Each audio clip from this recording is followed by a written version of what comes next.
हों या पवन भैया हों, लोगों को मैं सुनता हूं कि अरे यार मेरी फिल्म है तो कोई और गाना क्यों गाएगा। तो दोस्तों, आजमगढ़ से चुनाव हारने के बाद इस समय हमारे दिनेश लाल यादव भैया लगातार शूटिंग कर रहे हैं और इन्हीं शूटिंग के बीच में उन्होंने एक इंटरव्यू दिया है, जिस इंटरव्यू में वो बोल रहे हैं कि कितना भी बड़ा गायक हो उसे अपने फिल्मों के सारे गाने खुद नहीं गाने चाहिए। और देखिए, मैं एक बात और मानता हूं, जैसे बहुत लोगों को मैं सुनता हूं कि अरे यार मेरी फिल्म है तो कोई और गाना क्यों गाएगा। हाँ, ये भी मैं सुनता रहता हूं। नहीं, मतलब क्या है कि गायक होने का मतलब ये नहीं है कि फिल्म का सारा गाना मैं ही गाऊंगा, ये तो ठीक नहीं है। तो मैं शुरू से ही ये बात कहता हूं अपने डायरेक्टर को भी और प्रोड्यूसर को भी कि जिस गाने में जो आवाज़ सूट करे आप उससे ही गवाइए।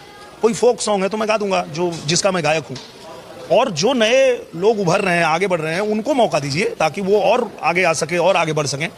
क्योंकि चाहे मैं हूं, चाहे रवि भैया हों, चाहे मनोज भैया हों या पवन भैया हों, एक समय आने के बाद हमको किसी और को मौका देना ही पड़ेगा ना। आने वाले समय में इस भोजपुरी इंडस्ट्री को कौन संभालेगा।